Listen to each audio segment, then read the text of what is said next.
Я выслеживал самца оленя. Он был прямо у меня на мушке. И вот, когда я уже собирался нажать на курок... Казалось, он понимал, что его время настало. Ну-ну, сержант, очень приятно, что вы вернулись. Приятно тебя видеть, Чи. 16-летняя девочка сбежала 3 дня назад. Мы не знаем, где она сейчас. Ты не знаешь или просто не хочешь говорить?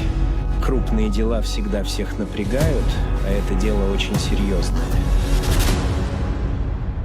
С возвращением.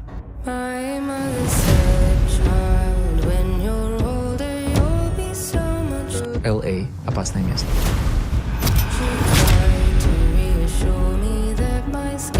Следи за собой.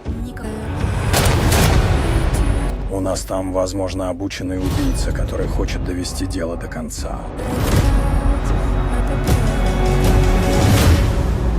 Если эта девчонка проболтается, все наше дело пойдет прахом.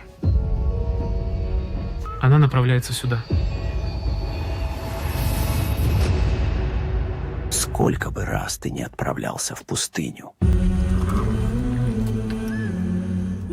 ты не сможешь сбежать от себя. Я решаю, кто в безопасности, а кто нет. Вы не можете отделить духовность от соблюдения закона здесь. Это совсем не игра.